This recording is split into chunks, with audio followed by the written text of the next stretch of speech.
Iya. Sekarang alhamdulillah Katulampa ini kita punya 300 liter yang sudah beroperasi dan rencananya sedang pembangunan 300 liter per detik. Jadi rencana kita punya 600 liter per detik dari Sungai Ciliwung. Kalau dulu awalnya hampir 100% Cisadane, tapi pada saat itu kita berpikir ini bakal resiko kalau terjadi apa-apa di Sungai Cisadane. Akhirnya kita coba mulai distribusikan, atau itu teman-teman atau para pendahulu senior yang merencanakan untuk mengambil air dari Sungai Ciliwung gitu.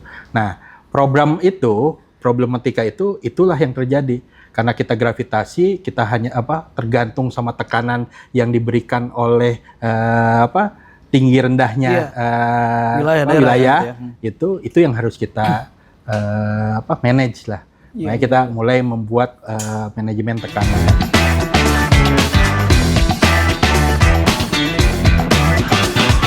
Bogorians, kita sekarang di musim penghujan nih. BMKG bahkan menyampaikan prediksinya, ramalannya, musim penghujan cuaca ekstrim akan terjadi sampai Maret. Nah, Bogorians, ada yang sudah mengalami air pumpnya keruh. Nah, kita akan bahas itu kali ini. Saya bersama Direktur Utama Perumda Tirta Pakuan Kota Bogor, Kang Rino Indira Gusniawan. Assalamualaikum, Kang Rino. Waalaikumsalam. Sehat? Alhamdulillah, sehat. Semangat, Kang ya. Semangat. Dan pasti lagi ini sibuk nih, banyak air keruh dan kondisinya seperti apa, Kang Rino sekarang? Gini, kalau bilang musim hujan air keruh, berarti air sungai, sumber airnya kita itu langsung masuk pipa akhirnya jadi keruh. Enggak, bukan gitu ceritanya. Oke. Jadi kalau musim hujan, sungai itu akan meningkat kekeruhannya. Jadi sumber airnya kita itu kan sungai. Hampir 70% itu kita ambil air bakunya dari sungai. Nah, air itu akan meningkat kekeruhannya, mengakibatkan apa? Proses produksinya terganggu. Oke. Nah, pada saat proses produksi terganggu, yang biasa misalnya kita bisa mengelola 1.800 liter per detik, akhirnya nggak nyampe sampai 1.800. Oke. Karena apa? Lumpurnya makin banyak. Oke. Nah, si lumpur itu harus dibuang makin sering, akhirnya produksi menurun. Pada saat produksi menurun, reservoir atau yang kayak toren-toren besar itu yang kita punya, itu makin lama makin habis. Nah, biasanya sampai di dasar tuh. Iya. Itu yang biasa ke bawah. Jadi agak keruh gitu ya. Keruh. Atau kalau keruhnya agak lamaan, agak tebal, itu karena di jaringan atau di sekitarnya baru terjadi perbaikan kebocoran. Biasanya kayak gitu. Oke. Jadi nggak mungkin musim hujan ya. Tapi kalau musim hujan pelayanan sedikit terganggu mungkin. Oke. Itu karena itu tadi. Karena tadi tidak. Jadi sumber air baku kita tuh sangat fluktuatif kualitasnya. Jadi hari ini kita sangat tergantung dengan kondisi sungainya kita. Yeah. Si sungai ini faktornya banyak, sampah makin banyak kalau musim hujan karena yang biasanya nyangkut-nyangkut ke bawah, akhirnya ngeblok sumber jalan air yang masuk kita ambil gitu. Itu mengakibatkan air berkurang. Lalu yang kedua tadi keruh dan segala macam gitu. Kalau ada pembangunan di satu daerah itu masif pembangunannya, open cut banyak, itu lumpur-lumpur masuk ke dalam sungai. Itu kejadian waktu kita ngebangun bendungan di Ciawi. Itu sepanjang itu berdampak ke pelanggan di Kota Bogor, Pak Rino ya. Iya. Gitu. Kang, terus kalau warga yang airnya keruh atau sedikit gitu ya di musim penghujan ini harus bagaimana mereka? Pertama, kalau pada saat keruh itu kita telepon ke PDAM. Ada call center PDAM gitu ya. PDAM. Nanti saya kasih nomornya untuk sampaikan. Nah, kita biasanya buat flushing. Flushing itu mengeluarkan air di dalam jaringan supaya yang keruh itu kebuang. Oke. Gitu. Jadi flushing. Biasanya kita buang di hidran-hidran air tuh yang di masing-masing jaringan tuh. Nanti kita buang gitu. Nggak lama itu akan. Itu di rumah pelanggan. Di jalurnya kita. Jalur yang menuju pelanggan yang keruh ya. Oke. Gitu. Sejauh ini Kang Rino di musim penghujan ini sudah banyak keluhan pelanggan terkait air keruh itu? Enggak banyak. Nggak banyak. Kalau terganggu banyak. Kalau terganggu adalah di beberapa daerah karena situasi ini. Tapi relatif musim hujan ini relatif saya nggak melihat beberapa yang signifikan ya. keluhan yang signifikan. Ya karena keluhan karena memang jaringannya ada kendala, ada apa kejadian. Gini Mas Riki, jadi di Bogor ini karena curah hujannya tinggi, sumber air kita ada di selatan. Selatan ini tanahnya nggak stabil. Nah pipa-pipa kita kadang-kadang bergeser. Oh itu pengaruh ke... Pengaruh banget. Oh, oke. Jadi kalau ada misalnya gempa, saya udah harus antisipasi tuh. Daerah mana yang akan kemungkinan longsor? Daerah mana yang kemungkinan mengganggu si pipa-pipa kita yang akhirnya copot lah, pecah lah dan segala macam. Potensinya sampai... Oke. Kondisinya gitu. Kalau terlalu ini ya, karena pipa-pipa besar kita tuh di bantaran sungai itu kita simpannya. Di jalan-jalan yang mungkin hari ini jalan-jalannya kalau yang bagus di tengah jalan itu kuat ya. Tapi kalau pinggirnya masih tanah-tanah, itu tebingan, itu risiko. Atau Kang Rino, selama musim penghujan ini terdeteksi tidak oleh Perumda Tirta Pakuan daerah-daerah mana, titik-titik mana yang mungkin akan mengalami air mengalirnya kecil atau terdeteksi tidak? Kita punya data-data daerah, misalnya daerah mana aja nih yang kemungkinan pelayanannya belum 24 jam. Misalnya daerah-daerah yang pelayanannya masih kecil, misalnya daerah Bogor Barat, daerah masih kecil. Di timur, di Ciawi dan sekitarnya. Bogor Barat ini wilayah Yasmin gitu ya? Bogor Barat tuh Balumbang Jaya, Situ Gede, segala macam. Potensinya kapan waktu-waktunya Kang Rino? Bisa nggak? Jadi ya itu jadi kalau kita ngomongin kapasitas dengan kebutuhan, si Bogor Barat tuh udah hampir tercapai 100% nih. Jadi kita memang kekurangan air di hulunya. Makanya ada rencana untuk menambah dan segala macamnya. Terus kita mau mencoba tambahan tekanan dan segala macamnya untuk memastikan si Bogor Barat itu beres. Insya Allah minggu-minggu depan kita mau uji coba penambahan pompa untuk mendorong si air itu ke dalam sana. Karena isunya banyak, nggak cuma jumlah air yang kurang aja, tapi isunya tekanan yang kurang untuk nyampe ke titik-titik terujung dan segala macam. Jadi ada banyak yang harus kita lakukan. Iya. Itu kenapa topografi atau bagaimana bisa beda? Jadi kita kan warisan Belanda ya. Jadi Belanda pada saat itu mendesain hunian di Kota Bogor, mendesain utilitas air minum di Kota Bogor tuh gravitasi. Jadi semua sumber air kita adanya di daerah selatan Bogor. Jadi di Lido lah, di Cijeruk dan segala macamnya. Dialirkan melalui pipa menuju untuk daerah seluruh Kota Bogor. Nah, itu yang kita mulai coba perbaiki 6 tahun terakhir. Kita bangunlah Katulampa. Sekarang alhamdulillah Katulampa ini kita punya 300 liter yang sudah beroperasi dan rencananya sedang pembangunan 300 liter per detik. Jadi rencana kita punya 600 liter per detik dari si sungai Ciliwung. Kalau dulu awalnya hampir 100% Cisadane. Tapi pada saat itu kita berpikir ini bakal resiko kalau terjadi apa-apa di sungai Cisadane. Akhirnya kita coba mulai distribusikan atau itu teman-teman atau para pendahulu senior yang merencanakan untuk mengambil air dari sungai Ciliwung gitu. Nah, problematika itulah yang terjadi. Karena kita gravitasi, kita hanya tergantung sama tekanan yang diberikan oleh tinggi rendahnya wilayah itu yang harus kita manage lah. Makanya kita mulai membuat manajemen tekanan gitu. Dan pipa itu dari zaman Belanda Kang Rino sebut tadi. Zaman Belanda. Tapi masih yang bikin bocor itu bukan yang dari zaman Belanda. Oh, justru awet. Awet terus. Zaman Belanda tuh tebalnya hampir satu kelingking saya. Ini saya kan gendut nih. Setebal itu. Gitu. Yang kita mulai sekarang habis masa umur teknis itu pada saat kita Colombo Plan. Jadi kita Colombo Plan itu kita sebutnya game changer. Karena kita dapat bantuan Colombo itu kita dibangunkan beberapa utilitas dan beberapa JDU jaringan distribusi utama yang pipa-pipa besar itu. Nah, umurnya hari ini udah mencapai 50 tahun. Yang rusak sambungannya. Jadi bukan pipanya, tapi sambungan antar pipa. Ada karetnya. Nah, itu yang rusak karena karena usia. Nah, itu yang mengakibatkan bocor. Nah, kalau kita pertahankan di pipa, bocornya per tiap 6 meter. Nah, ini problem.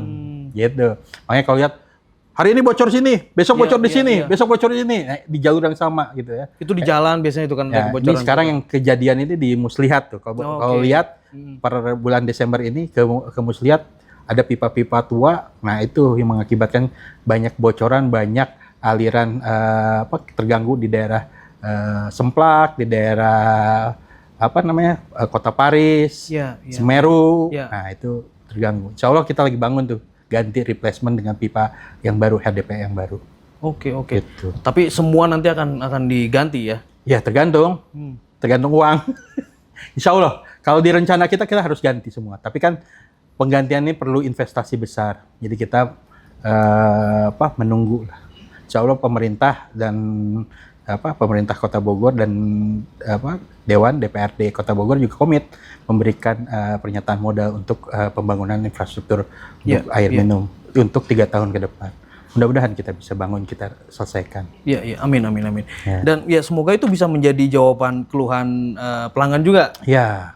Kang Rino, ada beberapa di saluran-saluran media ya, masuk ke kami gitu, keluhan-keluhan dari masyarakat, dari netizen. Saya minum ya, Mas. Silakan. Om. Salah satunya, nah ini saya pengen konfirmasi nih ke Kang Rino nih. Seperti apa kok bisa terjadi seperti ini? Ada pelanggan Perumda Tirta Pakuan yang mengeluhkan dia tidak pernah memakai air pump. Tapi ada utilitasnya nih, pumpnya ada. Tapi dia tidak pernah memakai itu, dia memakai air sumur gitu. Tapi kemudian ada tagihan dari pump. Seperti itu ya keluhannya. Ada yang masuk keluhan seperti itu, Kang Rino? Tagihannya besar biasanya gitu. Tagihannya besar. Itu padahal dipakai sehari-hari sekali-kali. Mungkin ada juga yang gitu. Bisa jadi. Jadi gini problemnya, Tika. Jadi kita tuh pada saat membuat jaringan di rumah, kadang-kadang kita tidak memperhatikan kita mau pakai berapa sumber. Apakah cuma sumbernya PDAM aja atau dengan sumber sumur gitu. Akhirnya kita karena mungkin ketidaktahuan, akhirnya 2 jalur itu dijadiin 1. Jadi sumur sama sumur kan pompa ke atas ya dengan PDAM gitu ke pelampung misalnya gitu ya. Ada satu kasus pelampung bagus, reservoirnya bagus misalnya atau torennya bagus segala macam. Karena ini tapi si ini lupa pakai check valve atau check valve tuh yang nggak bisa airnya bolak-balik gitu ya. Jadi akhirnya si air itu masuk ke dalam sini. Tetap keluar gitu ya. Keluar tapi masuk ke dalam sumur. Malah jatuh ke sumur. Nah, jadi kan saya kan ini kan pakai jarang-jarang, bukan berharap maju. Ini pada saat ditutup di atas semua data, dia masuk turun ke bawah. Membanjirilah bukan banjir, masuk ke sumur. Sumurnya tetap ada air yang banyak. Banyak. Kira-kira gitu, karena tidak didesain. Atau yang paling ini kita bikin tampungan di atas. Di atas toren. Si valve otomatisnya mati, rusak umurnya. Airnya nggak bisa nutup si kerannya di atas. Airnya luber. Nggak kelihatan, cuma kebuang airnya tiap hari gitu kan. Itu yang biasa terjadi. Dan yang paling dahsyat itu kalau rumahnya ditinggal. Kalau di dalam rumah kan kelihatan, krecek, kedengeran gitu. Kalau ditinggal, lupa. Ada satu kasus teman saya punya rumah, dia tiap sebulan sekali ngeberesin rumahnya, nyuci segala macam. Suatu hari aliran di dalam rumahnya itu mati karena ada gangguan dan segala macam. Nggak bisa nyuci itu dia. Terus akhirnya dia tinggalkan rumahnya. Sebulan berikutnya dia datang, rumahnya udah banjir, lumut karena lupa ditutup kerannya, keran di kamar mandinya. Kalau kayak gitu siapa yang salah? Iya. Gitu. Termasuk yang tadi yang pipa tadi itu tukang berarti ya waktu bikin sambungan ya. Kadang-kala tukangnya nggak paham mana yang harus dibedakan. Ini harus ada ditutup pakai valve-nya atau penutup lah, katup penutupnya atau apa supaya jalurnya itu berbeda. Atau kitanya yang lupa. Kita nggak bilang gitu ya. Iya, karena kan kadang-kadang itu kan kejadian nggak setiap hari atau apa, dia lupa. Yang punya rumah kan juga kadang-kadang lupa. Bisa jadi ya. Nah, untuk memastikan bahwa PDAM itu menagih apa yang dipakai, itu kita simpanlah si meteran di depan. Jadi meteran nih, jadi iya. bukti nih kita nih bahwa ijab kabulnya angka meterannya itu bergerak, itu yang dipakai. Iya, iya. Kalau tidak bergerak kan sebelumnya air yang bocor di sebelum meteran itu kan punyanya kita, tanggung jawabnya kita. Iya. Tapi kalau setelah lewat meteran bocornya di sini, air itu si meteran itu bergerak, itu tanggung jawabnya si pelanggan. Iya, kemanapun itu airnya ya, tadi Nah, jatuh itu ke sumur atau salah desain atau iya. apa segala macam, itu tanggung jawabnya si pelanggan. Nah, itu dibuat atau disampaikan pada saat kontrak pertama. Oh, sudah disampaikan ya. Ini bagiannya. Tapi kan kadang-kadang kita nggak baca, nggak gitu teliti kan. dan gini. Ya udah, oke beres paham, gitu ya. Pokoknya salah Ya, gitu. itu sih. Kadang-kadang saya suka dapat cerita dari pelanggan tuh, Pak, saya kan cuma 4 orang, kok tagihan saya besar nih? Iya, Kan iya, kita baca cuma di meterannya gitu. Iya. Nah, terus gimana kalau meterannya rusak? Ya, kan? oke. Kan bisa aja Mr. Rojo. Iya. Ini pemakaian gini kok tiba-tiba meledak. Ada nggak kejadian? Ada, meterannya rusak. Nah, kita bawa, kita cabut nih si meteran. Kita bawa ke tempat ujinya kita. Pelanggan boleh nungguin. Kita masukkan ke ini dengan yang metrologi gitu ya? metrologinya Iya. kita lihat meteran ini rusak atau enggak. Dengan tekanan yang sama, tekanan air, dilihat muternya sesuai nggak jumlahnya. Kalau benar sesuai kan nggak bisa disebut itu meterannya rusak. Iya. Jadi kita melindungi haknya pelanggan sebetulnya. Tapi kalau kejadiannya rusak, kita kan kembalikan uangnya. Uang pelanggan itu. Oke, diganti? Diganti. Oke. Memotong biaya tahun berikutnya. Iya. Bulan berikutnya. Kang Rino, tadi yang kasus-kasus tadi menarik tuh. Ya. Kayaknya banyak juga tuh yang ngalamin. Banyak. Gitu. Nah, dari Tirta Pakuan ada apa? Tim-tim investigasinya gitu Ya. dan penyelesaiannya? Ya gini Mas, jadi sebenarnya kan itu tanggung jawabnya pelanggan ya. Tapi kita menyiapkan tim sekarang bahwa timnya kita, tenaga kerjanya kita lengkapi kemampuannya untuk mendeteksi ada bocornya di mana. Dia pakai alat pendeteksi bocoran dan karena mendeteksi gemuruh air di dalam tanah. Kadang-kadang pipanya itu kan ada di dalam dinding gitu Iya. kan. Nah, dideteksi ini segala macam. Yang harusnya si pelanggan yang pemilik rumah punya tuh peta pipanya tuh ada di mana aja. Tapi kadang-kadang kan Wah, paham. nggak ada deh, nggak ada kayaknya. Iya. Nggak tahu masangnya kayak gimana, Iya. gimana. Nah, kita bisa deteksi tuh. Kalau ada gemuruh, ketahuan, oh ini bocornya di sini. Atau rembes kayak gitu ya. Atau misalnya ini rusak di kloset atau apa segala macam kelihatan situ. Rata-rata gitu. Kita siapkan tenaganya. Tapi kita nggak membantu untuk memperbaikinya. Dipersilahkan untuk diperbaiki oleh petugas atau tenaga kerja yang lain gitu. Tapi kemana kan kita ada sih plumbing gitu, ada sih nggak sih? Ada ya? Ada, perusahaan plumbing ada. Ada ya? Dan sebetulnya plumbing itu ada SNI-nya, ada aturan cara mengkoneknya. Makanya Tirta Pakuan sekarang punya training center yang insya Allah nanti para tukang-tukang itu akan kita didik cara untuk memasang plumbing. Akan kita sertifikatkan. Karena kita punya masalah banyak itu. Iya. Punya masalah puluhan pelanggannya kita. Pemakaiannya besar, terus kita nggak bisa ngapa-ngapain gitu. Lalu berikutnya saya juga perintahkan sebetulnya ke teman-teman kami di pembaca meter itu untuk memberikan pemberitahuan lebih awal kalau ada pemakaiannya yang di luar kebiasaan gitu. Iya. Kalau ketahuan nih pemakaiannya, dia akan di-announce, Pak, Bu. Kira-kira gitu. Oke. Plumbing yang tukang plumbing ini bisa dipakai siapapun ya? Iya, kan nanti kita pengennya kita akan mensertifikatkan mereka. Jadi kalau misalnya ada yang tanya, Pak, kalau ngebangun rumah siapa yang bisa ini ada nih, gitu. orangnya si A, si B, si C, ini loh daftarnya gitu. Oke. Menarik. Bisa kerja sama ini bisnis properti kayak gitu kali, mungkin. Nggak usah mikirin bisnis lah, kita mau meningkatkan masyarakat aja, pengetahuan pengusaha. Gitu. Kang Rino, tapi saya pengen gali sedikit, mungkin orang belum banyak yang tahu juga. Perumda Tirta Pakuan ini kan sudah berganti nama dari sebelumnya PDAM. Itu apa sih artinya? Maknanya kenapa harus Perumda?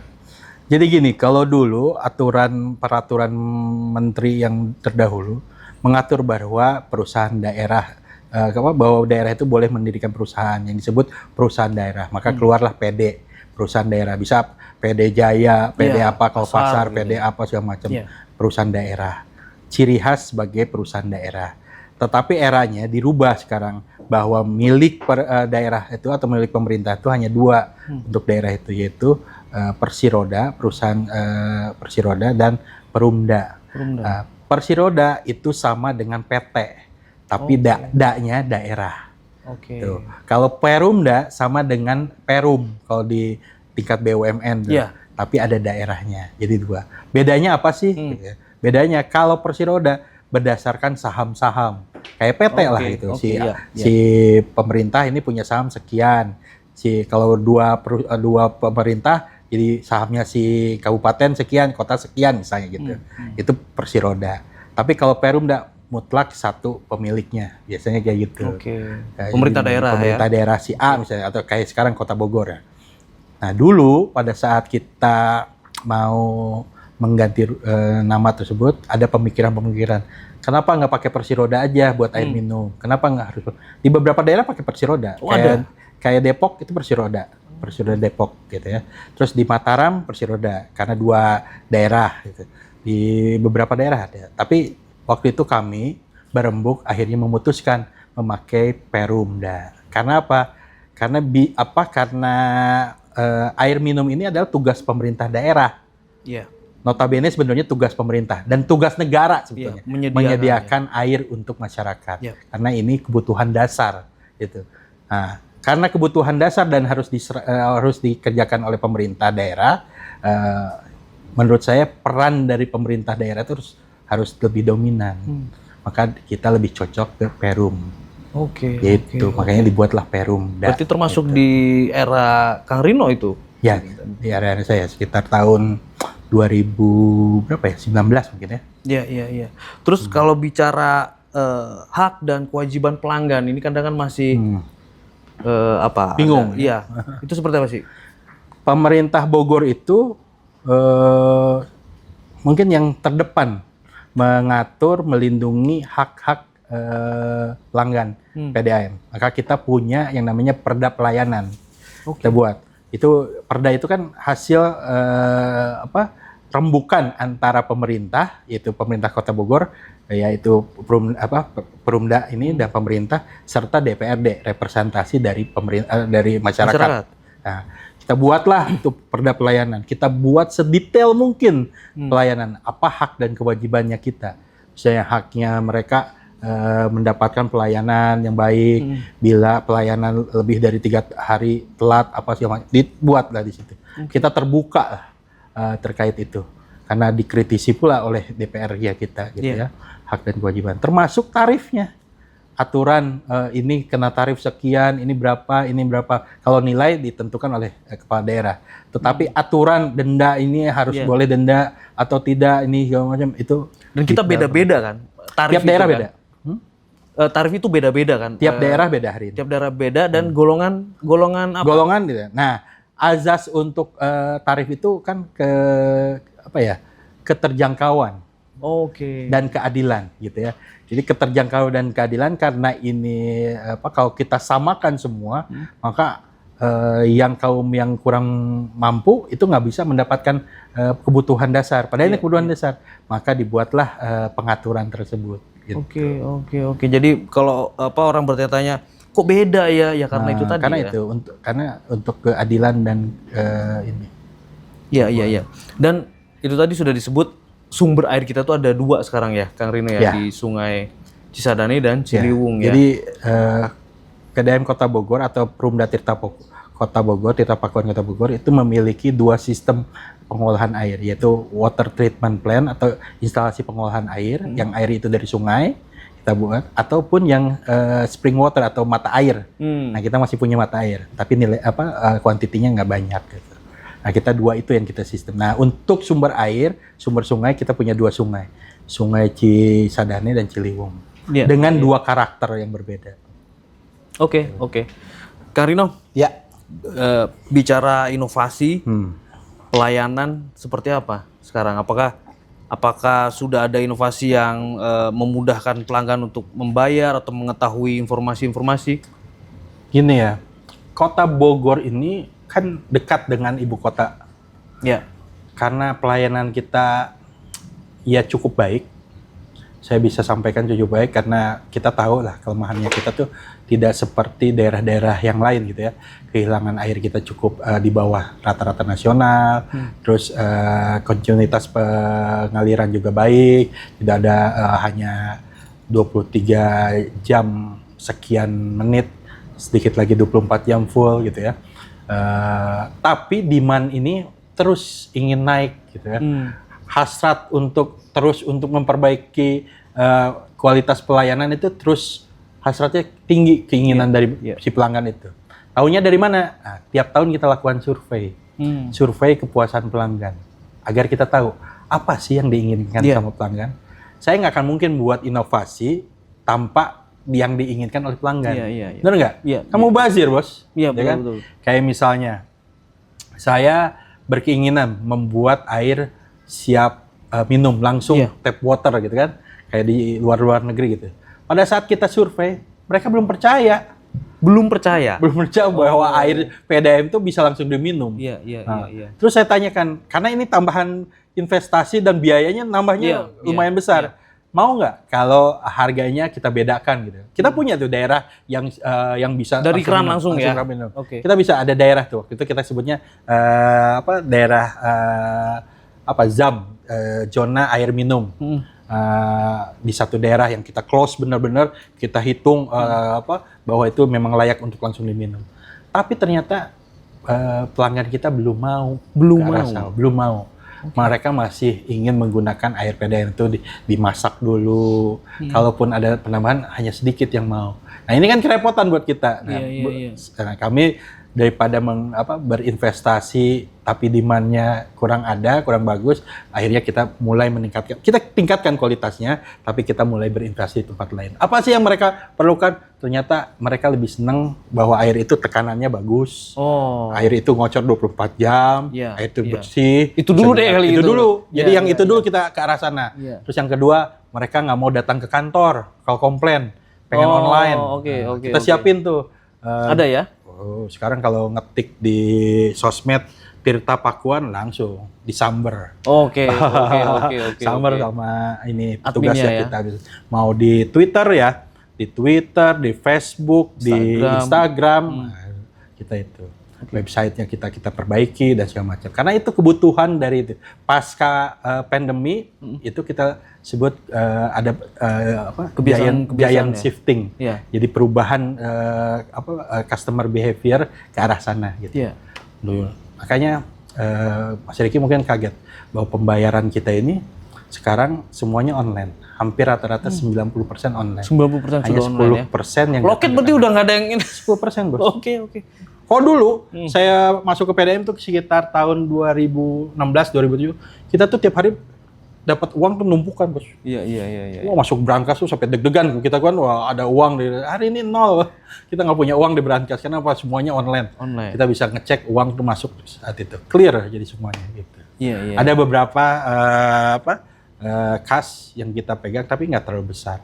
Ini beberapa kantor kas kita mau tutup juga gara-gara yang datang cuma 10 juta, 15 juta karena semuanya udah gampang. Nah, orang Kota Bogor survei semua, mau survei A, survei B, survei kebutuhan apa, dia meyakini bahwa orang Bogor itu menggunakan gadget semuanya. Kalau gadget bahasa Indonesianya apa? Gawai. Menggunakan gawai dalam kehidupan sehari-harinya, aktif menggunakan. Itu udah wajib.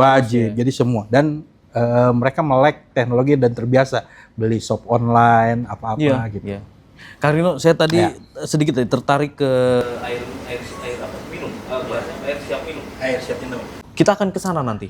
Harus ke sana karena peraturan Menteri Kesehatan menuju ke arah sana. Tapi yang harus kita ingat bahwa untuk menuju ke sana kita harus mempersiapkan infrastruktur yang baik. Pipa-pipa kita harus food grade, chemical kita harus food grade dan segala macamnya. Bukan sekarang nggak food grade ya, sekarang food grade. Tapi masih juga bahwa di tengah jalan pipanya itu bocor, masih ada masuk bekas kebocoran dan segala macam. Itu yang tadi tanahnya masih ada atau yang agak kerukan itu nggak mungkin ke depannya. Gitu. Nah, kalau kita keliling ya. Saya mungkin salah ya. Tapi menurut saya kalau kita misalnya ke Singapura, kita ke China yang notabene ini ya maju gitu ya. Di Singapura lah yang dekat sama kita. Kepercayaan mereka terhadap tap water itu juga nggak terlalu tinggi. Mereka lebih suka minum dari botol kemasan ya. Minum. Tapi kalau kita ngomong Jepang berbeda ya, Korea berbeda. Tapi kalau di Singapura, di Malaysia, mereka lebih senang dari botol kemasan. Nah itu yang kita mungkin harus harus kita pikirkan. Oke. Kapan kira-kira Om Rino? Apa tuh? Bisa seperti itu kita? Ya harus kita mulai, kita coba, kita harus tambahkan. Karena ada di satu daerah di Kota Bogor, di Indonesia sudah memulai ke arah sana. Jadi dia mempertahankan kualitas air itu sampai tap water. Dan ZAM itu masih Dan mereka tuh belajar ke kita waktu itu, belajar untuk ZAM-nya tuh. Tapi mereka konsisten untuk melakukan nilai kebocorannya rendah mereka. Jadi kita akan menuju ke sana. Oke. Gitu. Oke. Siap, Om Rino. Ya. Ini kemarin di sebuah momen gitu, ada penjabat Wali Kota Bogor, Pak Heri ya. Pak Heri menyampaikan beberapa pesan untuk Tirta Pakuan begitu kan. Salah satunya kontribusi dalam pendapatan asli daerah PAD untuk kemaslahatan Kota Bogor. Seperti apa sih, Kang Rino, kontribusi kita untuk? Ya, Pak Heri itu pimpinan kami kan, PJ Wali Kota Bogor hari ini. Jadi beliau wajar lah semua kepala daerah menginginkan bila mana daerah itu berinvestasi di suatu perusahaan harus ada returnnya untuk si pemilik asalnya, yaitu daerah tersebut dalam bentuk dividen tadi. Tapi kami ini prosesnya harus sedang membangun. Jadi kalau sedang membangun belum sempurna, jaringan masih banyak yang kurang, target-target belum tercapai, yang tadi itu kualitas air harus baik, karena masih perlu banyak investasi. Makanya kami memerlukan tambahan modal segala macam. Tapi hari ini kami konsisten dari tahun kami berdiri itu, kami menyetorkan keuntungan kami ke APBD. Jadi kalau dihitung sejak tahun kita berdiri tahun 1977, total dana atau total kekayaan daerah yang dipisahkan dan diinvestasikan di kami itu sekitar 280 miliar. 280 miliar. Si aset itu, si modal dasar. Ini kasih nih modal nih, udah beberapa kali pernyataan modal. Hari ini aset itu telah berlipat, jadi sekitar 700-an miliar kita. Dengan pengembangan, tambahan segala macam uang diputar dan segala macam 700. Dan kita bila kita totalkan dividen yang telah kita setorkan ke PBD selama dari tahun 77 sampai kemarin itu kita lebih dari 280. Nah, jadi artinya selain kita patut berbangga bahwa kita bisa melayani masyarakat Kota Bogor, tapi kita juga bisa mengembalikan investasi, dan ini bukan perusahaan yang gagal gitu. Kita berhasil memperbaiki sistem pelayanan, kita berhasil ini walaupun demand-nya terus naik, tapi kita kejar tuh demand yang naik itu keinginan masyarakat atau pelanggannya kita. Nah, dengan mudah-mudahan kedepannya akan menjadi rujukan untuk yang beberapa. Kita juga mulai merencanakan atau meng-upgrade skill para SDM-nya kita, karena menurut saya sangat penting pada saat si perusahaan ini harus naik secara profesionalisme, kemampuan si pegawai pun juga harus di-upgrade gitu kan. Kita nggak mungkin ya dengan sistem yang lama dari dulu juga kayak gini, nggak ada perubahan, ngerjain juga itu aja, nggak mungkin. Kayak kita siapkanlah training center untuk meng-upgrade itu. Gitu. Ya dari dulu dari pegawai PDM yang nggak ngerti bisnis, karena saya orang bisnis ya, saya ajarin bisnis. Ya. Mereka udah punya sertifikat mini MBA semua sekarang. Para asisten manajer dan manajernya kita ya. Ini ada asisten manajer saya di. Mantap. Dia harus ikut pelatihan mini MBA. Mini MBA itu apa? Benar-benar cara mengelola perusahaan. Karena PDM ini perusahaan bukan warung. Dulu kan dikelola layaknya warung, ada uang berapa dibelanjain, berapa. Oh iya. Ya, nggak ada rencana ini gimana, Plan, ya. iya, gimana kita memperhatikan tadi tuh pelanggan, gimana kita memperhatikan SDM, gimana kita memperhatikan keuangan, gimana perhatikan logistik, gimana supply dan segala macam. Kita perhatikan itu. Ada gamesnya, dibuat game supaya mereka tuh nggak boring. Oke. Ada tantangannya begitu. Ada tantangannya. Mudah-mudahan kita kejar level pegawai kita supaya ini. Dan yang muda-muda saya tantang tuh, saya ajak ke beberapa kota yang maju, lihat bahwa kita banyak loh yang lebih bagus daripada kita. Kita banyak ketinggalan di sini. Tapi banyak penghargaan juga Ya. Perum dan Tirta Pakuan. Alhamdulillah. Kang Rino terakhir ya. Ya, Mau tutup tahun 2024. 2025 target apa yang akan dikejar? target 2025. Nah, ini mungkin ini ya. Kalau saya pengennya kita mulai mengembangkan jumlah pelanggan, karena kita kita tahan tuh. Kemarin tuh selama 5 tahun, 6 tahun, 7 tahun ke belakang kita tahan. Enggak kita naikin secara signifikan, karena kita tahu ada beberapa permasalahan di jaringan, di sumber air. Nah, selama 4 tahun, 5 tahun terakhir kita perbaiki itu. Jadi kita tambah jumlah pabriknya, instalasi pengolahan air kita tambah beberapa. Tadi saya ceritakan di Katulampa kita tambah, di Cipinang Gading kita tambah, di mana lagi kita tambah, di Palasari kita tambah, segala macam. Mungkin tahun ini kita bisa memproyeksikan sekitar 400 liter per detik baru. Which is itu artinya tambahannya bisa sampai 45.000 pelanggan baru gitu ya. Kalau kita alirkan, saya pengen nambah pelanggan yang signifikan. Tapi kembali lagi, mencari pelanggan baru dengan kondisi PDAM atau coverage PDAM hari ini agak sulit. Karena apa? Mereka punya sumber air yang lain. Mereka punya sumur masih bagus, ini masih bagus. Mereka lihat sumurnya masih bening. Tapi kalau kita tes, sumur itu belum tentu sehat. Iya. Saya punya data-data lah. E. coli apa banyak ya? E. coli. Cemaran Dari itu mana ya? E. coli? Enak aja ini. Lupa. Kita kalau ngomongin kepadatan penduduknya di Kota Bogor berapa, rumah-rumah di mana, sedangkan septic tanknya belum rapih, belum apa, masih ada model cubluk, masih apa, ada rembesan kemana-mana, harus jaraknya 10 meter, 20 meter. Sekarang rumah di Kota Bogor, di perkotaan mana ada yang jaraknya 20 meter, nggak mungkin, berdempetan dan segala macam. Nah itu yang belum disadari oleh masyarakat. Nah saya fokus ke arah sana. Saya kemarin bersama tim teman-teman sudah mulai yang daerah yang selama berapa? 10 tahun, 12 tahun yang nggak pernah nambah pelanggan, sekarang mulai kita buka untuk nambah pelanggan. Karena kita berhasil bangun spam baru di Cipinang Gading, daerah selatan, yang belum pernah tersalurkan pipa. Sama sekali ya selama ini ya? Sama sekali. Nah, kita bangun di sana, kita mau tambah. Nah, PR-nya Bogor Barat kita coba perbaiki. Tanah Sareal ini perkembangannya signifikan. Kita akan coba perbaiki, nambah aliran di sana dengan air baru dari Katulampa. Kita coba bantu di sana supaya pertumbuhan ekonomi di Tanah Sareal juga tingkat. Rumah-rumah juga nyaman.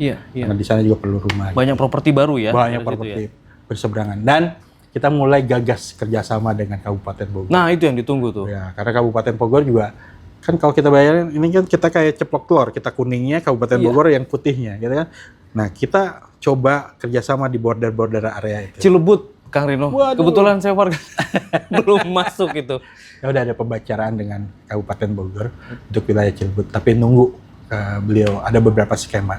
Kita tunggu dari developer di Cilebut. Oh ada potensi, ada rencana masuk sana ya? Ada beberapa skema yang saya tawarkan ke Kabupaten Bogor, tinggal mereka sedang mengkaji ulang. Nanti diundang lah di road ke sini. Siap. Oh iya betul. Senior kita juga itu. Nah, senior. Siap, Kang Rino hatur nuhun pisan. Sama-sama Mas Eki. Kang Rino boleh disampaikan lagi tadi ruang-ruang atau warga pelanggan yang mau menyampaikan keluhan atau pertanyaan kemana aja? Ya pertama kita jangan ke teman. Jangan ke orang yang nggak dikenal atau pegawai PDAM yang dikenal karena tetangganya pegawai PDAM komplainnya ke pegawai nggak akan didengar. Iya. Karena dia juga bingung mau ke siapa gitu. Jalur yang paling benar itu ke call center. itu paling benar. Call centernya kita bisa catat nanti keluhannya apa, ada reportnya. Nah, saya baca tuh reportnya tuh, berapa banyak, daerah mana, kendalanya apa. Nah, WA-nya call centernya kita itu 0811 82 123. Gampang itu, 0811 82 123. Nah, kalau kirim WA, kadang-kadang, wah ini pakai robot nih, pakai apa? Iya, kita pakai dibantu oleh teknologi untuk menjawab. Kita terus perbaiki. Jadi kadang-kadang, wah ini pengen ini, ya kita bisa kontak tuh. Ada jalur call center yang bisa ditelepon juga ya. Nanti nomor pengen ngobrol sama ini biasanya gitu ya. Oh, pengen ngobrol kan. Aduh nih, saya pengen direspon kan nih. Ini kok yang ngejawab ya, itu robot nih kan. Ya.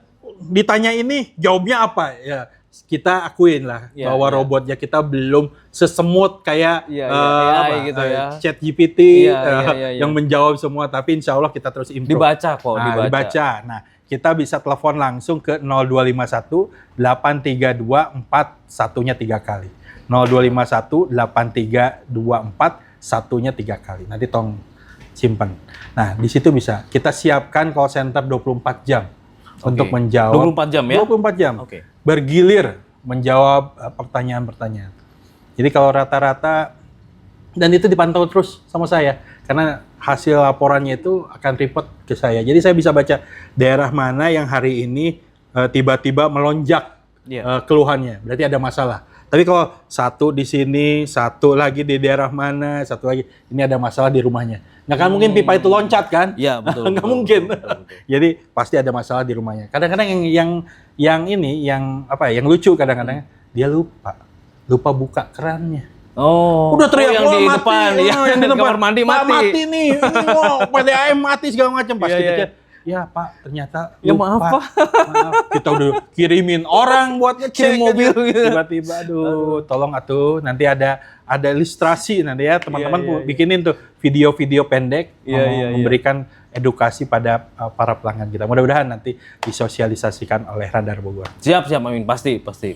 Om Rino, Kang Rino, Indira. Terima kasih. Thank you. Sukses, sehat selalu. Terima kasih, Mas Riki. Bicara Bogor.